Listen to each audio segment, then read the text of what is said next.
తప్పుల తడకగా మారిన కాళేశ్వరం గత ప్రభుత్వ నిర్లక్ష్య పాలనకు నిదర్శనమని ఎమ్మెల్సీ కోదండరాం అన్నారు.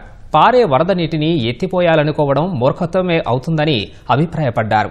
కాళేశ్వరం ప్రాజెక్ట్ భవిష్యత్ అనే అంశంపై సోమాజిగూడ ప్రెస్ క్లబ్లో రౌండ్ టేబుల్ సమావేశం నిర్వహించారు. ఈ కార్యక్రమానికి ఇరిగేషన్ నిపుణులు పీజీ శాస్త్రి హాజరై పవర్ పాయింట్ ప్రజెంటేషన్ ఇచ్చారు.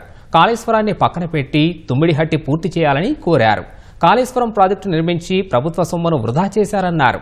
అందుకు బాధ్యులను కఠినంగా శిక్షించాలన్నారు.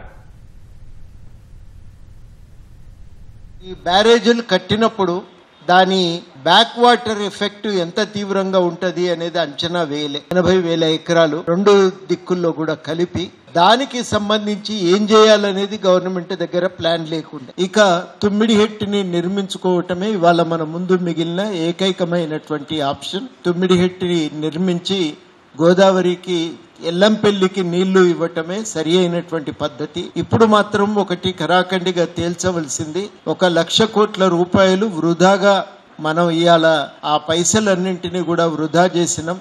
బూడిదల పోసిన పన్నీరైంది.